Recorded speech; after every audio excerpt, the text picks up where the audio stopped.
क्या देश में शिक्षा के मंदिर विद्यार्थियों के लिए पाठशाला कम और सुसाइड के अड्डों में ज्यादा तब्दील होते जा रहे हैं? अब तक इस घिनौने शर्मनाक कृत्य के लिए राजस्थान में कोचिंग सेंटर्स का हब माना जाने वाला कोटा बदनाम था। कोटा में छात्रों द्वारा कर ली जाने वाली आत्महत्याओं की घटनाओं पर ब्रेक लगाने की कोई युक्ति तलाशी जाती, उससे पहले यह कुसंस्कृति अब राष्ट्रीय राजधानी क्षेत्र दिल्ली की ओर भी पांव पसारने लगी है। दिल्ली से सटे उत्तर प्रदेश के हाईटेक शहर ग्रेटर नोएडा में, जिसे एनसीआर और देश का एजुकेशन का हब माना जाता है, यहां स्थित और पहले से ही तमाम बवालों को लेकर बदनाम कामों के लिए सुर्खियों में बनी रहने वाली शारदा यूनिवर्सिटी में शुक्रवार को एक डेंटल छात्रा ने अपनी जीवन लीला समाप्त कर ली। यूनिवर्सिटी के ही एक महिला और एक पुरुष यानी दो शिक्षकों के नाम सुसाइड नोट लिखकर। आखिर क्यों? इन्हीं सवालों का जवाब तलाशने की ईमानदार कोशिश है state mirror Hindi YouTube channel पर पेश पॉडकास्ट की यह खास कड़ी। नमस्कार दोस्तों, इस वक्त आप बने हुए हैं स्टेट मिरर हिंदी के यूट्यूब चैनल पर और मैं आपके साथ हूं, आपका हम जुबान संजीव चौहान। ग्रेटर नोएडा स्थित शारदा यूनिवर्सिटी के जिन शिक्षकों महेंद्र और महिला शेरी के कंधों पर डेंटल स्टूडेंट ज्योति शर्मा को शिक्षित करके काबिल इंसान बनाने की जिम्मेदारी थी, शुक्रवार शाम यानी 18 जुलाई 2025 को वही बदकिस्मत ज्योति में इन्हीं महेंद्र सर और शेरी मैम का सुसाइड नोट में नाम लिखकर इस क्रूर इंसानी दुनिया से अपनी जीवन लीला अधर में छोड़कर अपनों से दूर चली गई। ज्योति ने सुसाइड नोट में लिखा है, अगर मेरी मौत हुई तो इसके लिए पीसीपी और डेंटल मेडिकल के टीचर जिम्मेदार होंगे। महेंद्र सर और शेरी मैम मेरी मौत के जिम्मेदार हैं। उन्होंने मुझे मानसिक रूप से प्रताड़ित किया, मुझे अपमानित किया। इनकी ही वजह से लंबे समय से मैं डिप्रेशन में हूं। मैं चाहती हूं कि उन्हें भी यही सब सहना पड़े। सॉरी, मैं अब और नहीं जी सकती।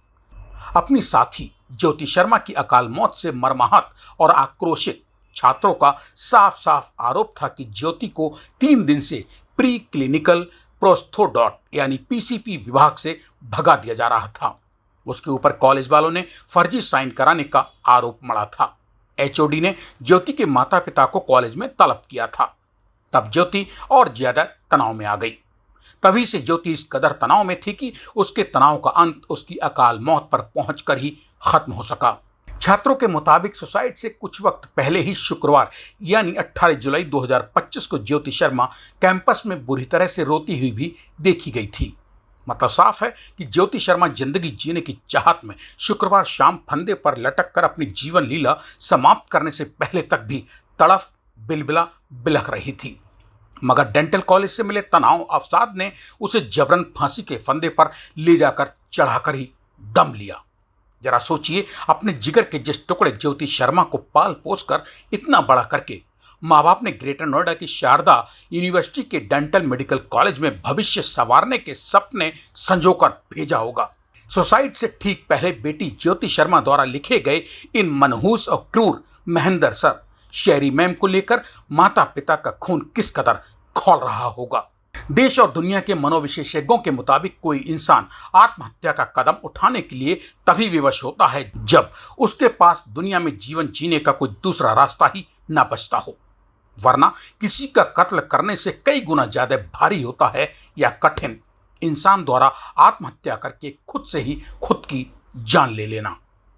मनोविज्ञान विशेषज्ञों की बात में दम है। सोचिए कि शारदा डेंटल कॉलेज के महेंद्र सर और शेरी मैम ने किस कदर के जुल्म प्रत्यक्ष अप्रत्यक्ष रूप से ज्योति शर्मा के ऊपर ढाए होंगे, जो उसे अपनी जीवन लीला फांसी लगाकर समाप्त करने पर आमादा हो जाना पड़ा होगा। मतलब महेंद्र सर और शेरी मैम टीचर कम शिक्षक का लबादा ओढ़े हुए ड्रामेबाज ज्यादा रहे होंगे। वरना भला सोचिए, किसी हंसती खेलती युवावस्था के पड़ाव पर खड़ी ज्योति शर्मा को भला अपना जीवन फांसी लगाकर खत्म करने की कौन सी गरज आन पड़ी होगी। शारदा यूनिवर्सिटी के गर्ल्स हॉस्टल की 12वीं मंजिल पर कमरे में ज्योति शर्मा का शव लटका देखकर छात्र छात्राएं भड़क गए। गुस्साए छात्रों के रौद्र रूप से अपनी जान मुसीबत से निकालने के लिए शारदा यूनिवर्सिटी प्रशासन ने आनन फानन में ग्रेटर नोएडा पुलिस मौके पर बुला ली, ताकि आक्रोशित छात्र कहीं घटना के मुख्य आरोपी महेंद्र और शेरी मैम को घेर कर उन्हें मरणासन हाल में ना पहुंचा दें। होनहार छात्रा ज्योति शर्मा, जो शारदा यूनिवर्सिटी के डेंटल कॉलेज प्रशासन की अकर्मण्यता का शिकार होकर अपनी जीवन लीला समाप्त करके इस क्रूर दुनिया से विदा हो चुकी है। उसकी इस तरह दर्दनाक अकाल मौत से गुस्साए छात्रों को काबू करने जब greater Noida police university campus में पहुंची तो छात्रों और मीडिया में मौजूद खबरों के मुताबिक पुलिस ने भी डेंटल मेडिकल कॉलेज प्रशासन व शारदा यूनिवर्सिटी प्रबंधन को ही प्रत्यक्ष अप्रत्यक्ष रूप से पुचकारने दुलारने की कथित कोशिश शुरू कर दी और छात्रों पर पुलिस बरस पड़ी। पुलिस का ये घटिया रूप देखकर पहले से ही आक्रोशित छात्र और भड़क कर greater Noida police Sharda university मुर्दाबाद के नारे लगाकर धरने पर बैठ गए। छात्रों के सामने ग्रेटर नोएडा पुलिस ने जब अपनी पोल पट्टी खुलती देखी तो वो नाराज छात्रों को ही मान मनोहार में जुट गई, क्योंकि मौके पर पहुंचकर यूनिवर्सिटी प्रशासन की कथित तरफदारी कर रही स्थानीय पुलिस ताड़ चुकी थी कि अगर अब उसने सूत भर भी शारदा यूनिवर्सिटी या शारदा मेडिकल कॉलेज प्रशासन की तरफदारी करने की कोशिश भी की तो ज्योति शर्मा की मौत से बौखलाए छात्र पुलिस का किस तरह कॉलेज यूनिवर्सिटी कैंपस से बाहर खदेड़ कर बुरा हाल करेंगे। बहरहाल बेचारी बदकिस्मत और शारदा डेंटल कॉलेज के क्रूर प्रशासन या महेंद्र सर, यहाँ ऐसे महेंद्र को सर और ऐसी क्रूर शायरी को मैम कहने लिखने बोलने में भी मुझे गिलानी और शर्मिंदगी हो रही है, जिनके उत्पीड़न से लाचार बेबस होनहार ज्योति शर्मा ने अपनी जीवन लीला फांसी लगाकर खत्म कर डाली हो। फिलहाल तो सुसाइड नोट को उगल या निगल पाने में पूरी तरह नाकाम और ज्योति के साथ ही छात्रों के गुस्से से बेदम ग्रेटर नोएडा पुलिस ने आरोपी महेंद्र और शायरी को गिरफ्तार कर लिया है। सवाल ये पैदा होता है कि जो पुलिस प्रशासन अक्सर शारदा यूनिवर्सिटी जैसे बड़े शिक्षण संस्थानों की कथित चौकीदारी पहरेदारी में ही जुटे रहने के लिए बदनाम दिखाई देती रही हो, वो ग्रेटर नोएडा पुलिस क्या ज्योति शर्मा की आत्महत्या के लिए जिम्मेदार महेंद्र और महिला शायरी को आइंदा कानून से भी मुजरिम करार दिलवाकर ज्योति शर्मा और उसके परिवार को न्याय दिलवा सकेगी, या फिर ज्योति की दुखद अकाल मौत की बात ज्यों-ज्यों वक्त के साथ धूमिल पड़ेगी त्यों greater Noida police Sharda university प्रशासन के इशारे पर आने वाले वक्त में गिरफ्तार आरोपी महेंद्र और महिला शायरी के खिलाफ कोर्ट में कमजोर मुकदमा चार्जशीट दाखिल करके उन्हें बचाने का कानूनन पक्का बंदोबस्त कर देगी। किसी भी आम इंसान के जहन में कौंधते इन तमाम सवालों का जवाब भविष्य के गर्भ में है। स्टेट मिरर हिंदी ना किसी पे आरोप लगा रहा है, ना ही किसी को बरी कर रहा है।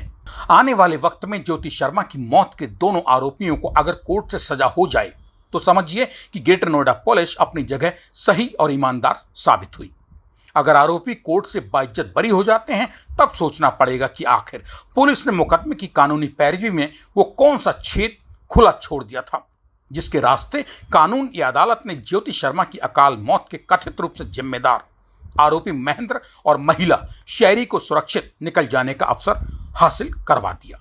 वहीं दूसरी ओर छात्रों के गुस्से से भयभीत और कंट्रोल डैमेज के लिए शारदा यूनिवर्सिटी के निदेशक पीआर डॉक्टर अजीत कुमार ने परिवार के प्रति सांत्वना देने की खानापूर्ति करते हुए कहा, आरोपी महेंद्र और महिला शायरी को सस्पेंड कर दिया गया है।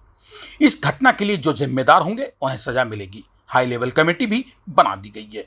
अब जरा इन डायरेक्टर पीआर अजीत कुमार के बयान के पीछे छिपे मर्म को भी गंभीरता से समझ लीजिए कि जिस शारदा यूनिवर्सिटी या शारदा मेडिकल डेंटल कॉलेज के किसी महेंद्र सर और किसी शायरी मैम के उत्पीड़न से जलील होकर डेंटल छात्रा ज्योति शर्मा ने अपनी जीवन लीला समाप्त कर डाली हो, उन कॉलेज के महेंद्र सर और शेरी मैम के खिलाफ क्या यूनिवर्सिटी या डेंटल मेडिकल कॉलेज की ही हाई लेवल जांच कमेटी कोई सिफारिश करेगी? क्योंकि ऐसी मुसीबत में फंसने पर तो हर कोई अपने को ही बचाता है। हाँ, अगर आने वाले दिनों में दोनों आरोपियों को शारदा यूनिवर्सिटी या डेंटल मेडिकल कॉलेज नौकरी से हमेशा हमेशा के लिए बर्खास्त कर देता है, तब शारदा यूनिवर्सिटी या डेंटल मेडिकल कॉलेज दूध का धुला माना जा सकता है, वरना तो हम आम में सभी नंगे सिद्ध हो जाएंगे। इसी के साथ अब आज मुझे यानी अपने हम जुबान संजीव चौहान को दीजिए इजाजत। इसी तरह के और तमाम बेबाक पॉडकास्ट सुनने के लिए स्टेट मिरर हिंदी के यूट्यूब चैनल को सब्सक्राइब करके बेल आइकॉन भी दबाते चाहिए, ताकि घर बैठे अपने मोबाइल पर आपको मिल सकें हमारे वीडियो के नोटिफिकेशन। नमस्कार।